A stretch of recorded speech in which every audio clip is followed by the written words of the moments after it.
Okay, I think we are ready to begin the event for our lunchtime keynote address. I'm Paul Cron. I'm trying to coordinate a lot of new technologies via Google Hangout. We're pleased today to have with us Jeff Davis, and we'll give a little bit of bio for Jeff. Jeff is with Google in Mountain View, California, head of the Enterprise Premium Services and Community. Jeff has been with Google since in 2008 and acts as a CIO advocate within the Google Enterprise business. He manages programs that ensure enterprise customers achieve optimal in-production experiences and maintains the strong relationships with Google and its customers' ecosystems. Also responsible for ensuring that the real-world needs of our customers are represented in the product planning process. Prior to Google, Jeff helped hundreds of enterprises build and manage their IT infrastructures, managed a Silicon Valley IT consulting company, and actively leading the design and implementation of a large Windows servers environment. He has authored Windows administration seminars delivered to more than 10,000 IT professionals worldwide, and has published dozens of features and reviews in leading computer publications such as PC Magazine, PC Week, Macworld, Mac Users. Jeff holds a BA in economics from UC Davis and an MBA from Duke Universities. So at this time, we're pleased to welcome Jeff to our keynote address via a Google Hangout. One other thing that we have available, and I don't know whether we're going to be able to use this much, but we have Google Moderator. We have actually provided Jeff with 7 questions as a way to sort of start the forum. I'm not sure that we're going to have this up in such a way, but if you do have your device there and you go to Google Moderator on your device, look for the Information Assurance Forum, and you would be able to add a question to the forum. You would also be able to rank which one of these questions you find as the most important to your needs. Beyond that, if you have a question, I think we have the roving mics, and or you can write a question down and get it to me. So without anything else, we're going to go back to Jeff and Lynn. If there are any folks here that did not enjoy lunch, please, there's plenty. So if you have not had your lunch yet, it doesn't matter whether you actually physically registered or not, we've got plenty. So please feel free to go and enjoy some lunch. And Okay. seconds as well. And Lynn, this session runs till when? Lynn? What's on the... 1 o'clock. Till 1 o'clock, okay. Yes, Jeff, without further ado, it's your show. Okay, well, thank you very much. And hello to all of the folks that I can't see on the screen. We're all sort of flying without a net right now, so hopefully I can hear myself speaking, so unfortunately I get to hear everything I say twice. I also put a short URL, the moderator page at the bottom of the video display that you see there. So if you go to this short URL, you will see a list of questions, and people can vote those questions up or down. If you have a tablet or a laptop with you, you can also add your own questions, and I'll make sure to save time to address those questions. Let me just check with you, Paul, to make sure the time. So we have about an hour, is that correct, or an hour and a half? It's 12:09, so we have now about 50 minutes left, okay. And some questions at the end. Okay, so what I'll do is I'll take the first 20, 25 minutes or so just to run through some contextual information. I'm excited to talk about 2 topics that are near and dear to people here. The first is the consumerization of IT, or how consumer products and consumer computing consumption patterns are making their way into enterprises, and how enterprises need to get ahead of that, and how they can potentially exploit those technologies and those behaviors. And then the second thing, obviously, is security. And one of the things that's interesting is, as we move to a multi-screen world where people are contributing content or consuming content or accessing enterprise application functionality across multiple devices, how do IT organizations both serve up the functionality across those different devices in a high quality and consistent experience, but then also how do they secure them? So I'm going to attempt to present a few slides, and you may not be able to see my video while I'm presenting the slides, but I'll present the slides and then I'll come back for the Q&A. So let's share this. And Paul, if you can give me a thumbs up if the presentation is showing on the screen. Yes. Okay, that looks good. All right, so consumerization of IT. I'm going to switch screens here, and we're going to talk a little bit about this. One of the things, so I work in the Google Enterprise business, and the Google Enterprise business is a part of Google that takes the planet scale infrastructure developed by the rest of the company to deliver consumer services and takes the products that we build on top of that infrastructure, things like Gmail, Google Search, YouTube, Google Maps, and so forth. And we wrap these in the appropriate enterprise fabric, including additional security controls, enterprise-specific features, service level agreements, support, and that sort of thing, so that we can introduce these into enterprise organizations as a viable alternative for traditional solutions or as a complement to existing IT portfolio sets. And one of the things that we really see as being true is that the fastest evolution of and the broadest impact of IT technologies is actually happening outside of the enterprise space. So the reality is that the broadest range of impact and the most exciting sort of new capabilities are coming out of services that are aimed at you as users outside of your business place. So if you think, for instance, if you want to find the answer to a question, or if you want to learn how to do something new, where do you go? You go to your nearest computer, you go to a browser, you open up your favorite search engine, which is hopefully Google, and you type in the question. So for instance, my son right now is doing a lesson on ancient Egypt, and he wants to learn how to make papyrus. And so my wife actually goes to Google and she searches on papyrus. She finds various articles about how to make papyrus and how to use papyrus, then actually goes to YouTube and finds a video on how to make papyrus. And then my son and daughter end up doing crafts at home where they make their own papyrus, create their own paper, and it's a way of reinforcing some lessons that they're learning.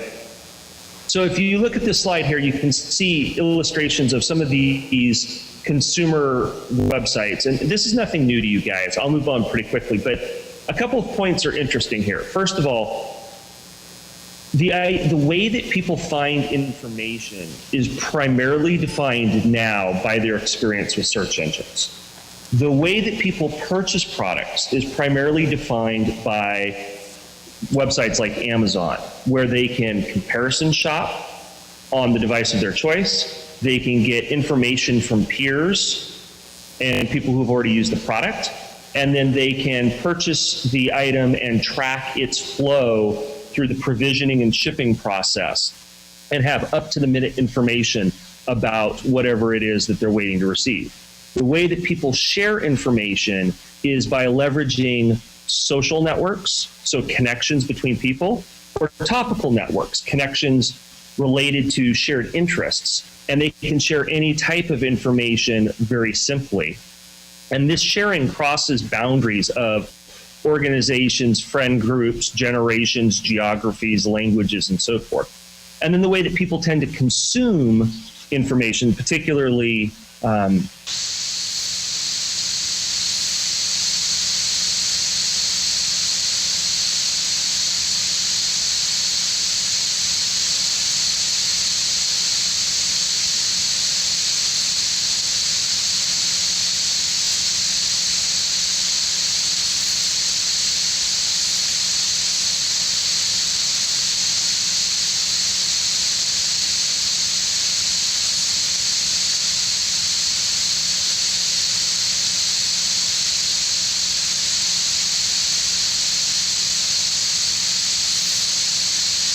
stream or even perhaps a television.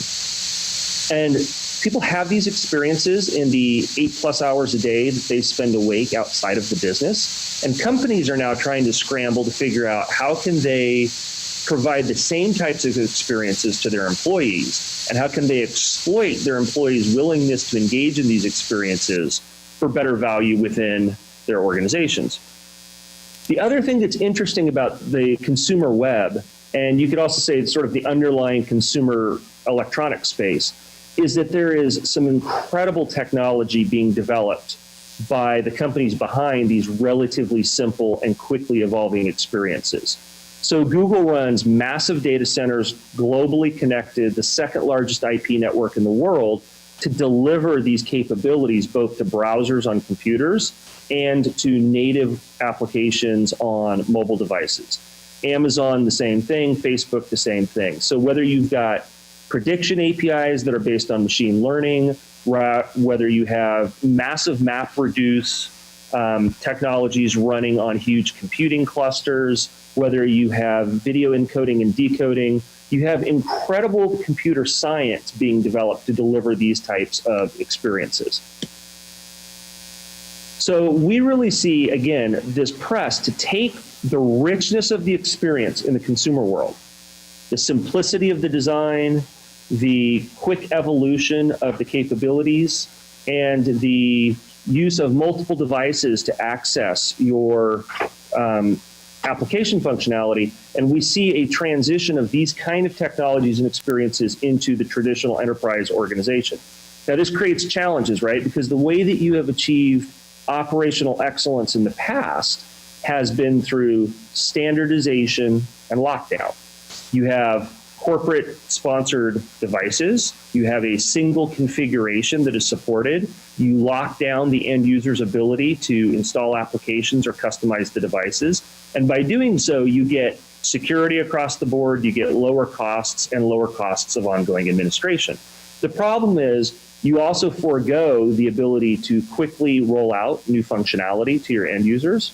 You restrict their ability to use the products with which they are most comfortable and therefore most productive. And that's especially damaging in environments where you have sort of high value employee assets, people who are really, really expensive and good at what they do.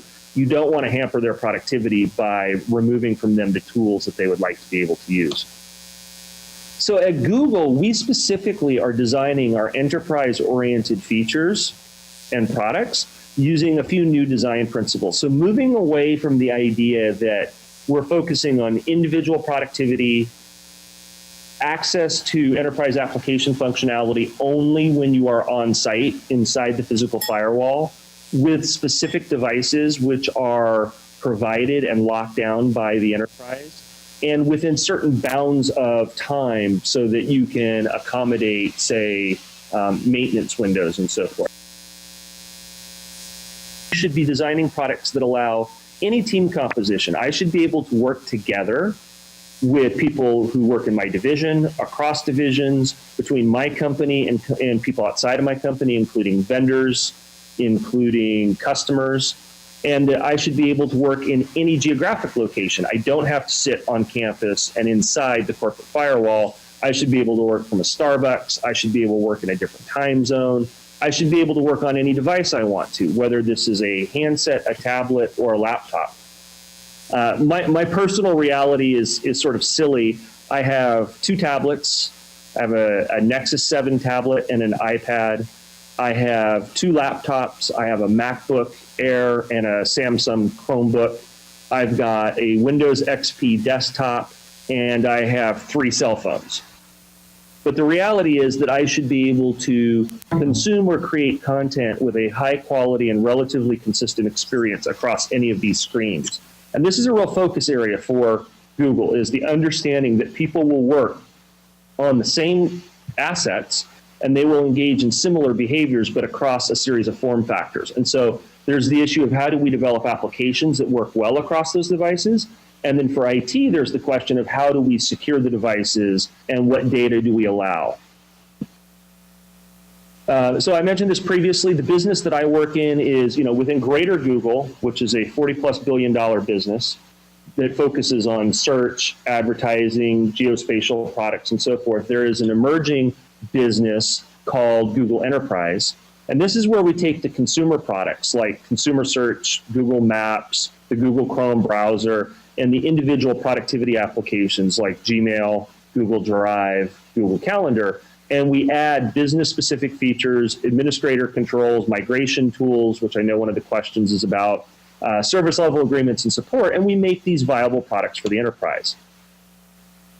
Underlying this product portfolio, which I've sort of identified here, we see three really big trends that are affecting enterprise IT shops and which we're leveraging in developing our product set.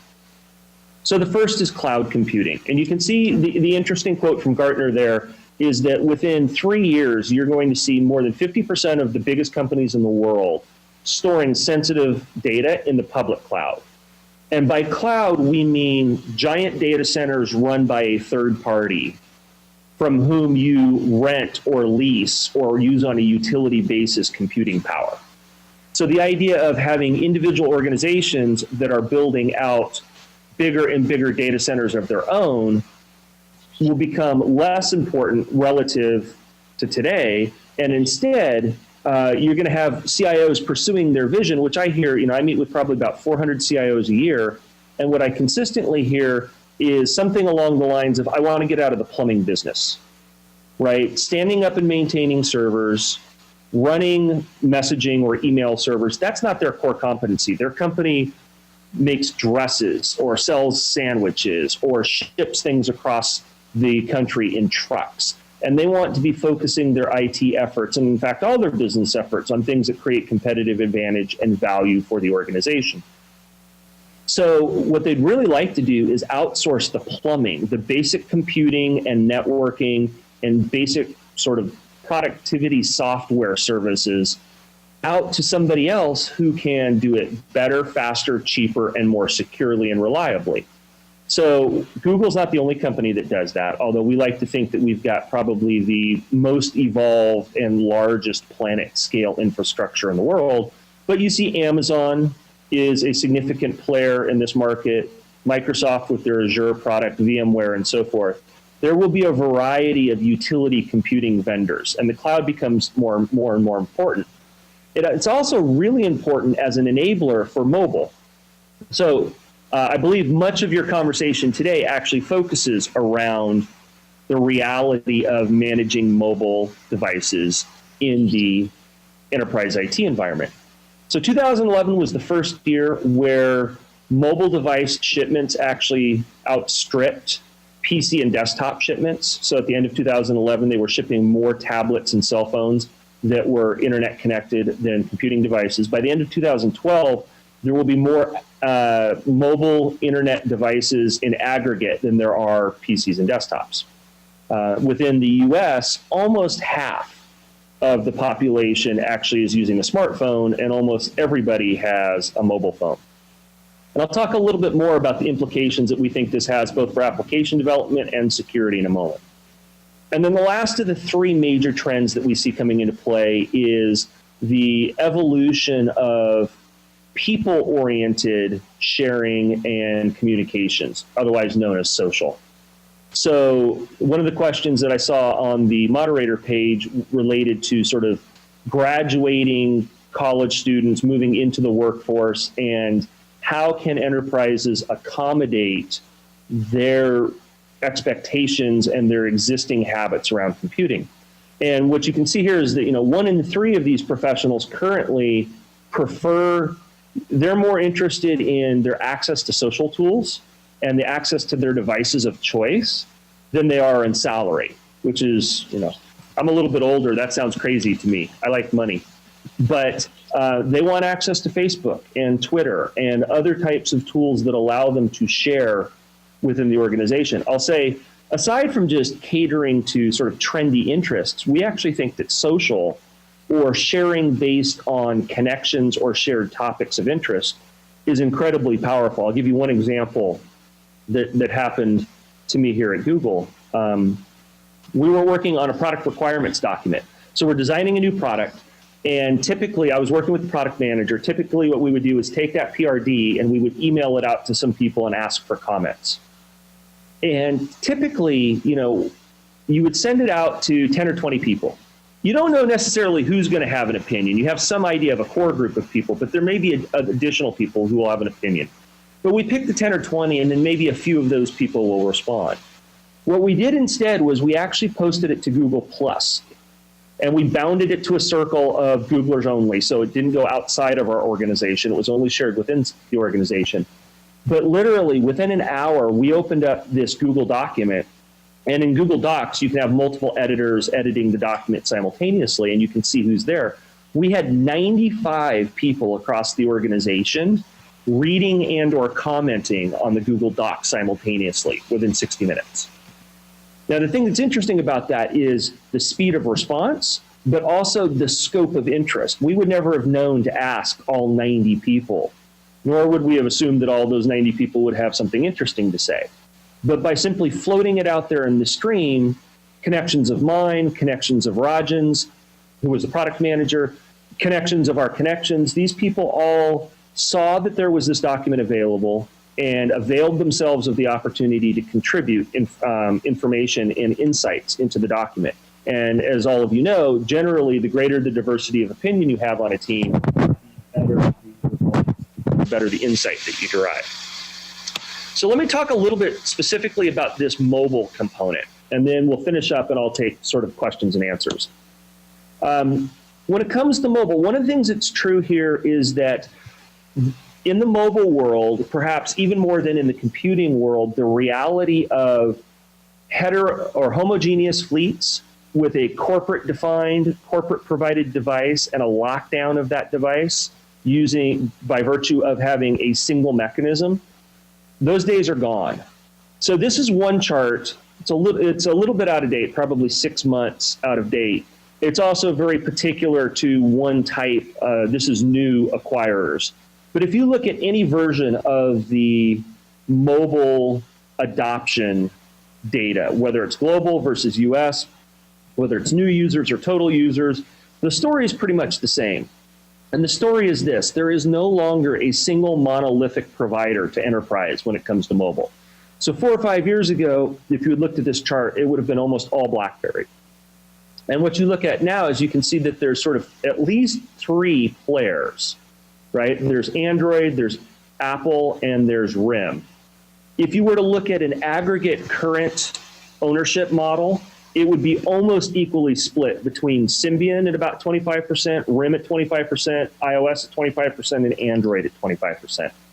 And the point here is that the horses are out of the barn, right? The reality is that no longer can enterprises succeed by dictating a single mobile platform and using something like Bez to secure all of their mobile devices. The reality is, whether you have tens of thousands of employees or students bringing their personal Android handsets to work and saying, I want to hook this up to email, or whether you have the CEO of your company walking in after a weekend and saying, my husband bought me this iPad 3, hook it up to the systems.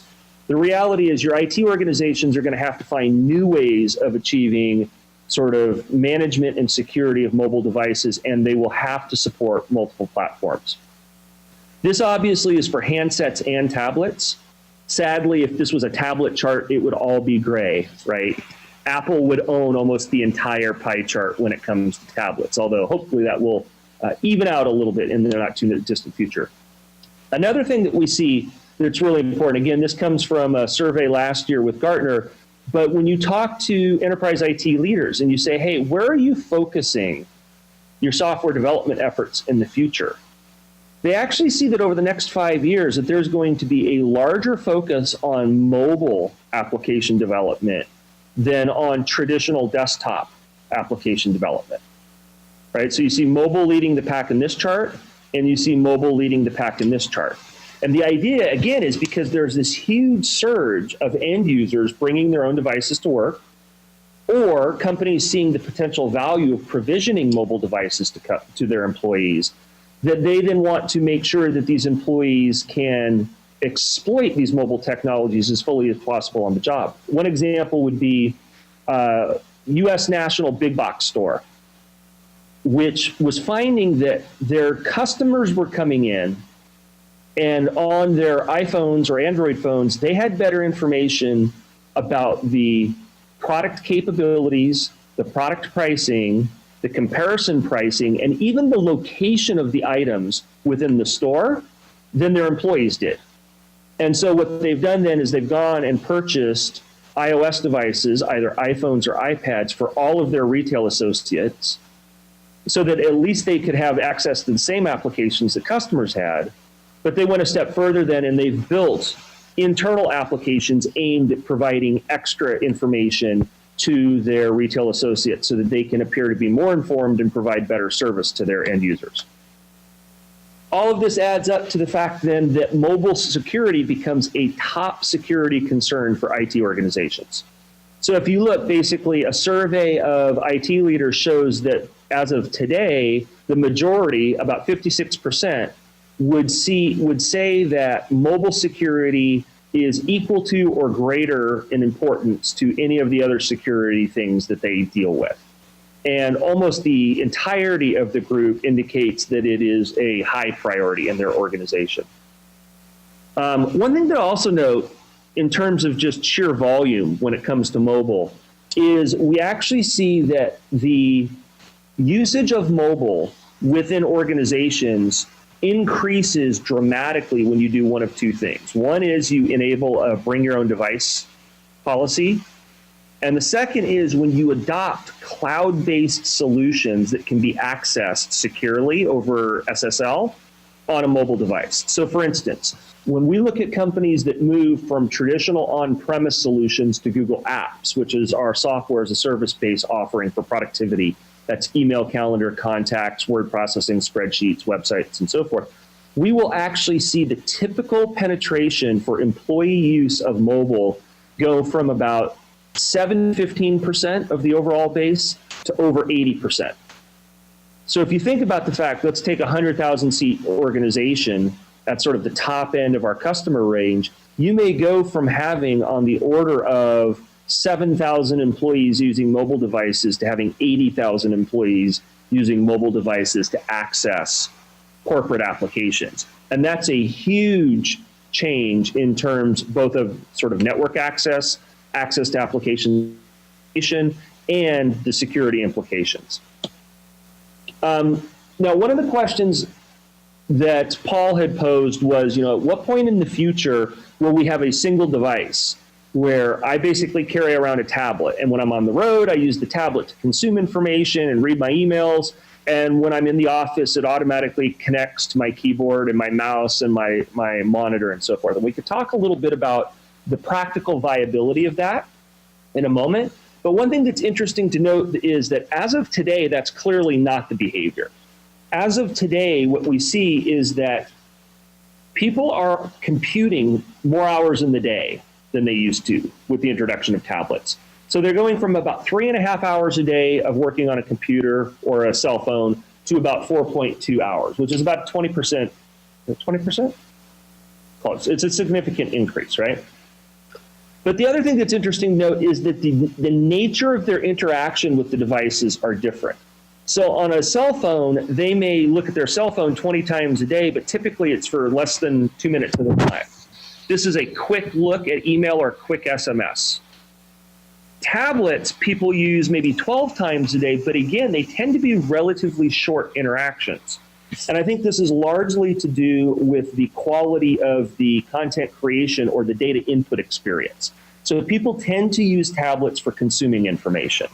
And right now it's still laptops. You have fewer sessions, but these sessions tend to be longer and they tend to be focused on the actual creation and introduction of content. So the pattern currently really is to use tablets and handsets as quick consumption devices. I guess the one exception to this would be watching videos, for instance, on a tablet, which may be longer term engagements. But the interactive productivity computing that we're used to typically is still taking place on desktop machines. So let me take just a couple minutes to talk about general security. This is sort of our consumerization of IT, our key trends, and the stuff that we're seeing around mobile. Let me talk about the security approach that Google takes to its products, both its cloud-based products and its consumption of those products on mobile devices. And then we'll open it up to Q&A, which will have some deeper dives into particular issues. So it's important to note that Google as a software developer, Google as a provider of large consumer web properties, and Google as an enterprise vendor has a huge focus on security. So one of the key things that we think are important is having limited data on the endpoint. So one of the virtues of having cloud-based applications and doing your work within a web browser is that very little of the data actually gets stored on the endpoints, and thus your exposure becomes much more minimal. Now, what happens is, as we talk about cloud-based file systems and syncing to local file systems, as we talk about offline use, this changes a little bit, and we can discuss that in a moment. One of the things that is important to note is that security is built into all of our products, from the hardware layer to the network layer to the software design layer to the type of work that we do after implementation to ensure that the products are secure. And I'll give you a couple of examples in a moment. One of the benefits of having a single multi-tenant cloud-based infrastructure for our applications is that we have one set of security techniques, and those, once we've proven those work for everybody, we don't have 20 or 30 different instances, all of which are patched differently. It also means that if we expose a security flaw, we can respond to it very quickly. Our data is replicated around the world. So for instance, if you have a Gmail account, you'll find that your inbox is actually sharded across multiple different servers, so that if one hard drive or one server goes down, you can continue to read your email. This is why Google Apps, for instance, doesn't have any scheduled maintenance windows, because we can actually do rolling upgrades around the world without ever stopping end user access. We have roughly 250 people at Google who are on a 24/7 dedicated security team. So this is in addition to the engineers who have best practices related to writing secure software. We have 250 people whose job it is only to design our security procedures. And some of these people are the world's leading experts in their particular disciplines. They come from Fortune 500 companies, they come from academia, and so forth. We have a standard set of processes. These processes are aimed at identifying which administrators have access to which data, how the data gets replicated, how the data is secured, and so forth.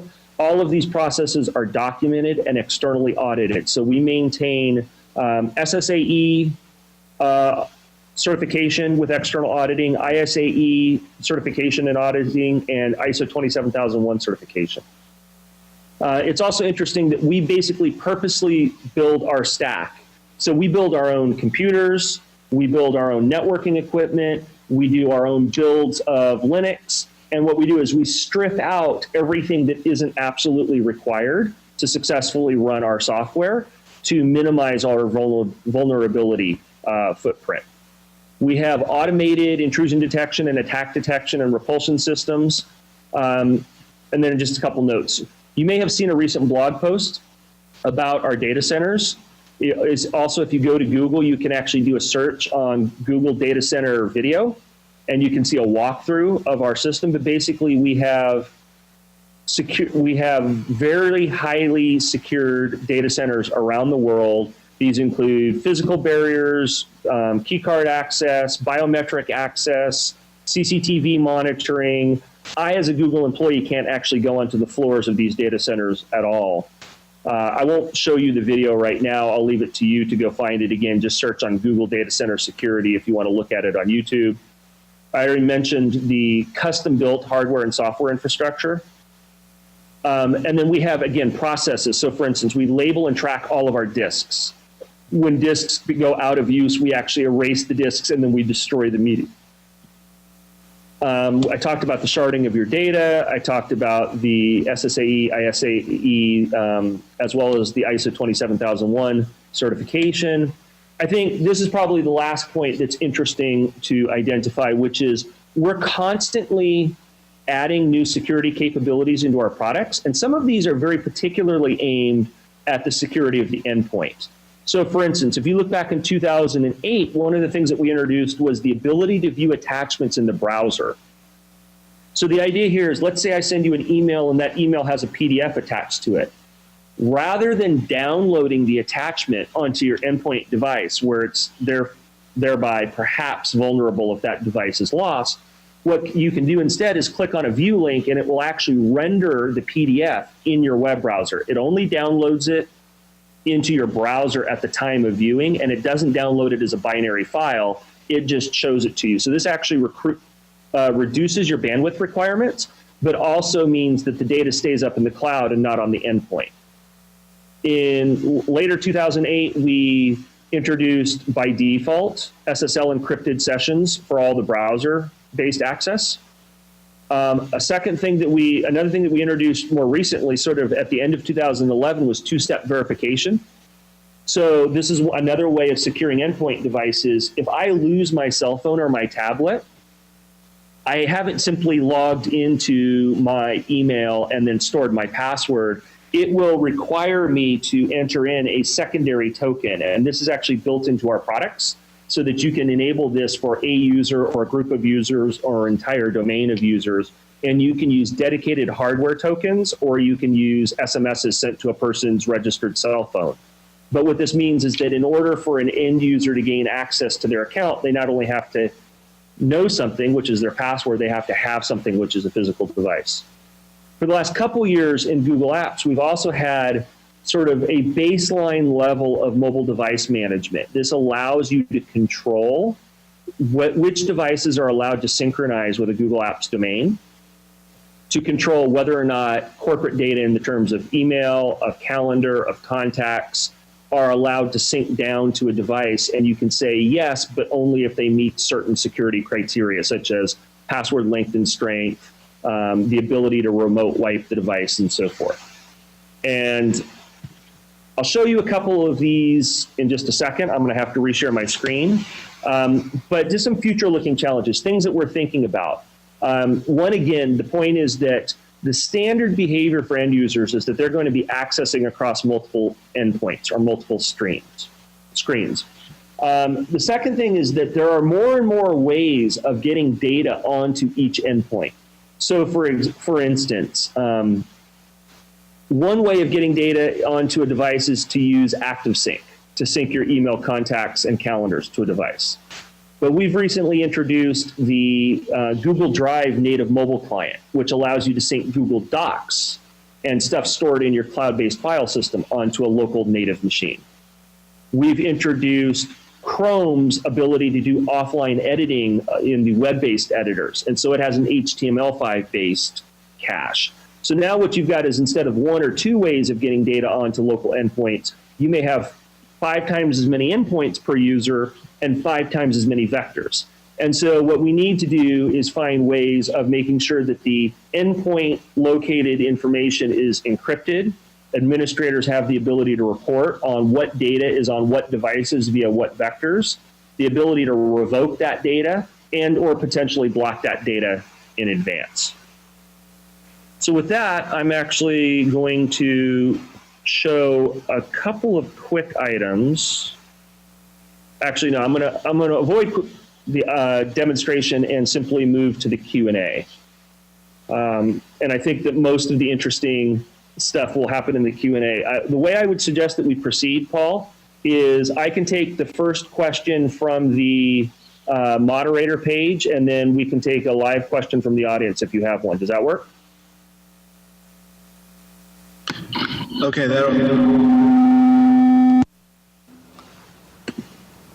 We'll go with that.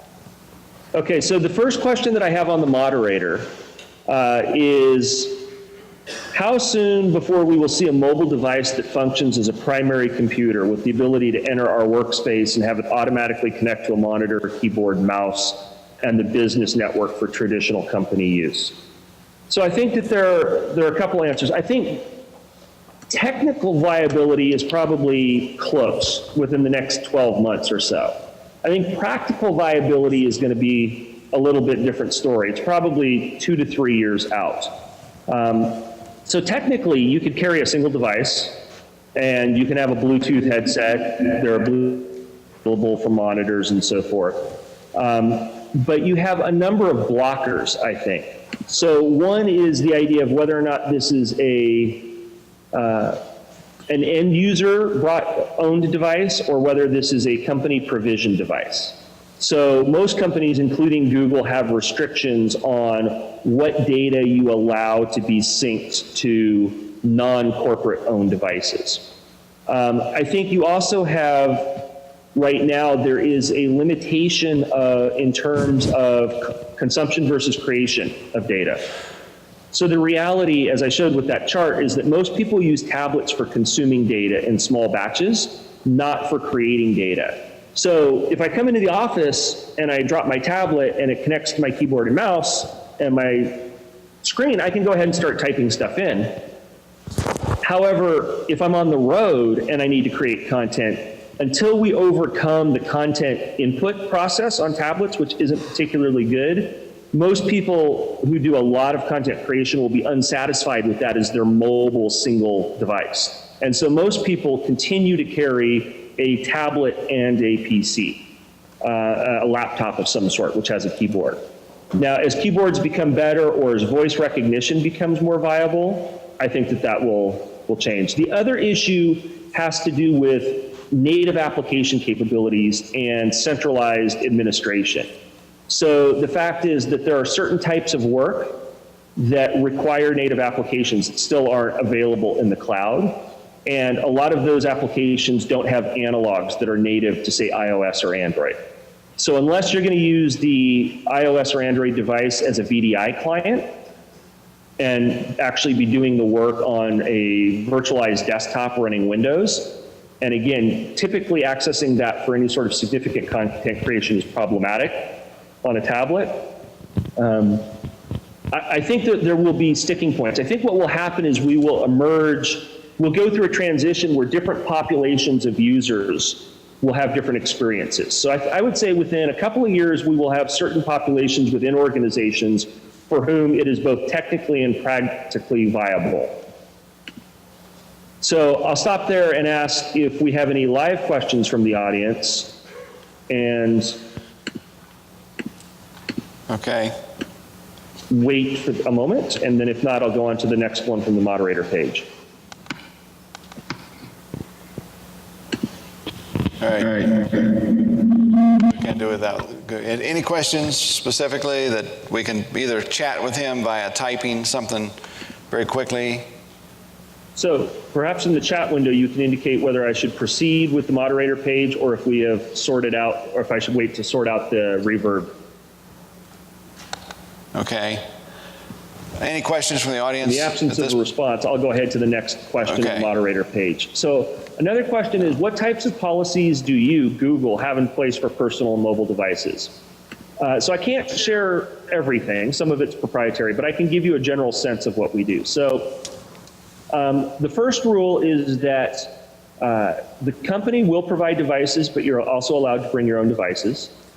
We categorize devices into classes. So there's sort of A-list devices, B-list devices, and C-list devices. C-list devices are considered to be insecure and aren't allowed to access corporate information. A-list and B-list devices are considered to be secured, and they are allowed to access certain subsets of corporate application functionality. So for instance, I can use my iPhone or my Galaxy Nexus phone or my Nexus 7 tablet to access anything in Google Apps, because Google Apps is delivered over SSL. It can use both ActiveSync and a secure browser session to access the data. And those devices are supported by our tech support people. Now, there are some additional requirements, which are I have to have a version of the OS, I have to have a device that isn't rooted. So we don't allow sort of non-standard builds of the operating system on those devices. We prefer to have either pure Google experience devices or pure vendor experience devices or pure OEM carrier version. So what we don't want to do is have heavily tailored by third-party versions of the operating system because we don't necessarily know what's there. In order for me to actually access business application functionality on my mobile device, again, I can only really I can't do the invoicing system off of my cell phone, but I can do Google Apps, which is email, calendar, contacts, sites, and word processing and so forth. But in order to sync to any of that stuff, my device has to comply with corporate security policies. And those include the fact that I have to have a password enabled, I have to have a password of minimum strength, I have to have a maximum time, lockout time for my screensaver, and the company reserves the right to remote wipe the device in the case of loss or compromise. And so for both iOS devices and Android devices, our IT department can and will do a full wipe of the device remotely.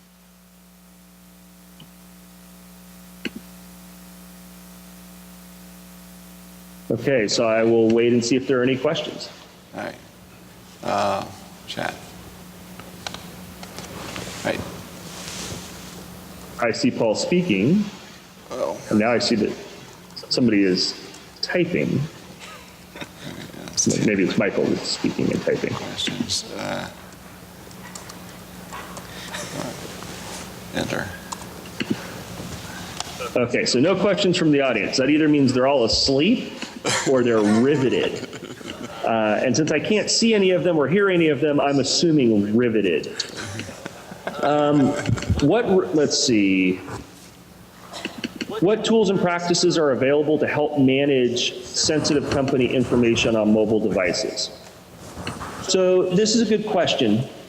And this gets to the issue of multiple device types and multiple vectors, right? So there are different ways of getting sensitive company information on a mobile device. One way is related to email, calendar, and contacts. And let me see if I can demonstrate this for you. You should all know the first rule of live demos is never do live demos. So granting that this is perhaps a poor idea, I am nonetheless going to attempt to show you. So let me share my screen. And I'm going to switch to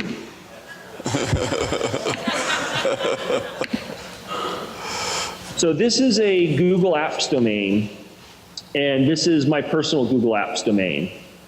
And if I go to settings here, you can see that I've got Chrome OS settings, I've got Drive and Dock settings, and I've got email settings.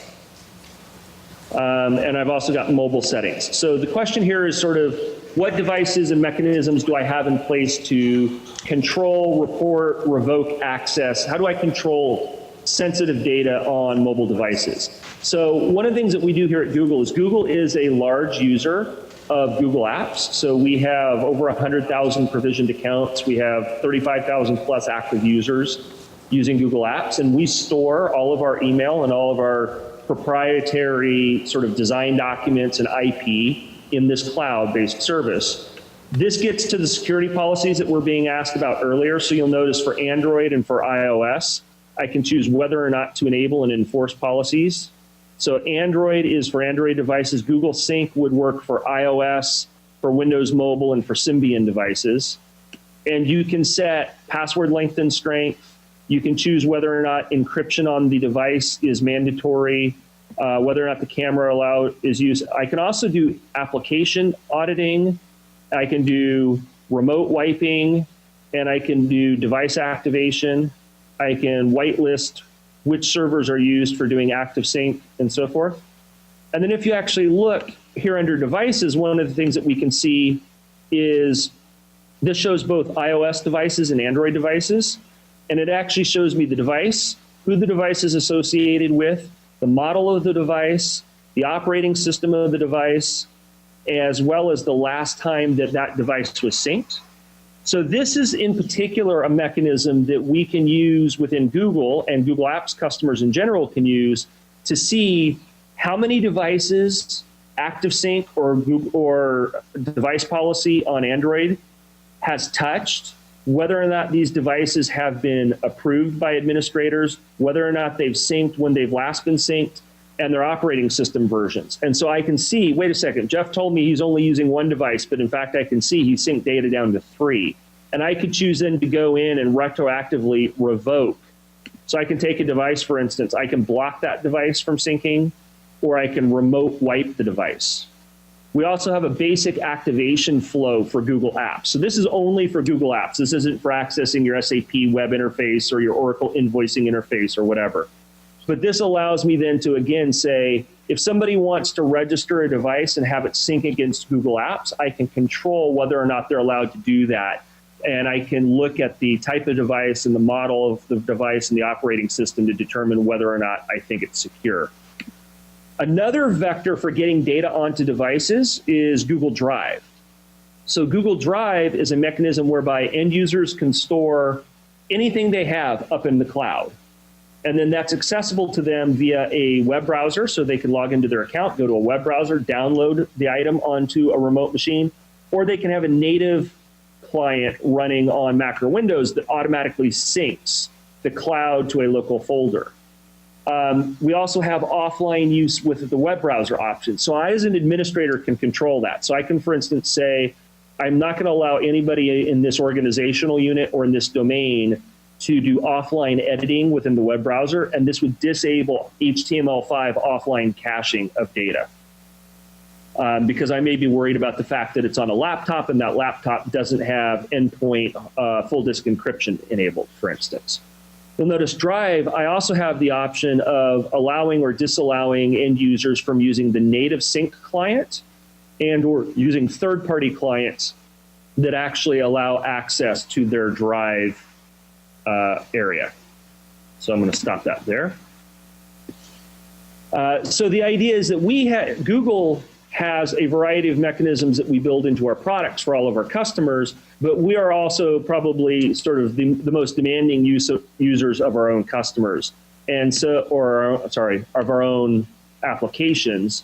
And as a result, we use these mechanisms to manage the sort of use of sensitive information on corporate devices. The next question was, what is Google doing to address the security needs of the IT departments related to personal mobile devices and cloud or software products? And hopefully I've sort of addressed that. When it comes to cloud products, we have one of the best security teams in the world. We do, on a regular basis, external penetration testing. For the Chrome browser, we actually run contests on a regular basis called the Podium contests. And we basically pay hackers to find vulnerabilities in our web browser. And then we can immediately patch. So within 24 to 48 hours, we'll roll out fixes to those. We've awarded up to $500,000 already in prizes to people who have found vulnerabilities. Almost always the Chrome browser will be the last browser to get hacked in any of these competitions. So when it comes to the web browser, we work very hard to make it secure, whether it's these contests, or you can also do a Google search on something called fuzzing in Chrome. We have massively intensive automated test regimes that we use to make sure that no sort of buffer overruns or cross-site scripting vulnerabilities exist in the browser. For personal and mobile devices, again, I mentioned within our products, we have the ability to sort of track last sync, the ability to remote wipe devices. We also have the ability for end users actually to locate, if they're using Android devices within Google Apps, you can actually locate your own device and make it ring so that you can find it more easily, or remote wipe or remote lock the device. Another question was, for many college graduates entering the workforce, mobility has been the norm. Employers may be much more restrictive in access to both network internet resources and to mobile, the choice of mobile devices. What advice do you have for students or their employers? The advice for employers is you're going to have to get over it. So you're going to need to, what we find is when we roll out Google Apps to new environments, some of those environments want to restrict access to internet properties, Facebook, Twitter, and so forth, for fear of either bandwidth utilization or for fear of lack of productivity. And what we would argue is that the cost of technically controlling that or locking it down generally outweighs the cost of the actual productivity hit that you would take, or the cost of simply increasing your bandwidth. Typically what we find is if you're hiring good people and you trust them to do good work, that you're better off enabling them to access the tools that they want to access and managing to outcomes rather than behaviors. So what we would say is define for your employees what it is they're supposed to accomplish, and then measure whether or not they accomplish that rather than worrying about whether or not they're playing on Facebook for 15 minutes a day. There was a question from Jay. With the ability to remotely wipe the device, the employee and employer are going to need to have an agreement and a company policy that puts it up front that they will wipe unauthorized devices. And the answer is absolutely. So what most US employers do in this case are they actually they'll send a person to a website, and that website has got the terms of service for using a personal device to access corporate data. And part of the terms of service is that the IT department reserves the right to remotely wipe the entire device, including any personal information. And the end user doesn't have to accept it, but if they don't accept it, they can't access enterprise application functionality on the personal device. This typically works fine. This is what Google does. It typically works fine in the United States. Jeff? Yeah. Go ahead. Yeah, we need to wrap up the session here. We've got a problem in being able to hear you and hear me at the same time in that. So just a really quick question, about 1 minute. Google, Apple, Windows in the next couple of years in the enterprise. So Google, Apple, and who was the third one? Microsoft, I'm guessing. It's going to be really interesting. So Google and Microsoft, I mean, we're all going to the same place from different starting points, right? So the reality is that the enterprise is going to be consuming large quantities of general productivity applications from the cloud. And you'll be able to access these across the internet and across web protocols on a variety of devices. Now, Microsoft is moving from the enterprise-specific space with large, complicated, rich, robust client-side applications and less of the sort of cloud experience. And they are attempting to establish themselves as cloud providers with Office 365. And they are iterating on that product much more quickly.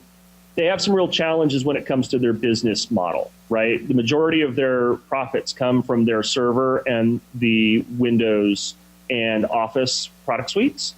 So figuring out how to remake their business is challenging. Google is coming at the same space from a huge strength in the cloud and in web apps. And we are sort of relatively new in the enterprise productivity space. So our focus really is on adding better functionality and truly disruptive capabilities in the product. And then Apple's coming at it from the endpoint space, right? So they've just started iCloud. They really haven't traditionally shown, with iTunes, they've got some sort of, web-based content delivery. They're not the biggest cloud providers, or they don't have the best cloud experience in the world, but they are perhaps the best at industrial design and overall application design. And they kind of own the endpoint space. So what I think you're going to see is a significant amount of competition in that space moving forward, with Microsoft really pushing from the top down in terms of enterprise agreements, contracts, leveraging their enterprise relationships. You're going to see Apple really with a pull strategy, which is they make amazing products that all of the users want to use, and they will demand that of enterprise IT. But Apple's being pretty smart about adding enterprise-friendly capabilities into iOS devices. And then what you're going to see from Google is the push basically starting with the infrastructure. We have the biggest, the fastest, the most reliable, the most secure infrastructure, and the greatest appetite for creating things that nobody has seen before. And we'll be rounding that out with sort of fit and finish and enterprise specific capabilities. Does that answer the question? Definitely. You turn me down. All right. Yeah. Thank you, Jeff, for presenting to us. Is the ability to push so many and so much information, so many different types of information, and so much information at you in so many different forums certainly challenges all of us, and certainly in a presentation environment like you're seeing here, our ability to connect someone on the other side of the world virtually with information certainly challenges our ability to present it to a group via either a forum like this or your individual devices. An awful lot of things changing. Thank you again, Jeff. Thank you to everyone. And we'll turn the program back over To the next thing. Applause.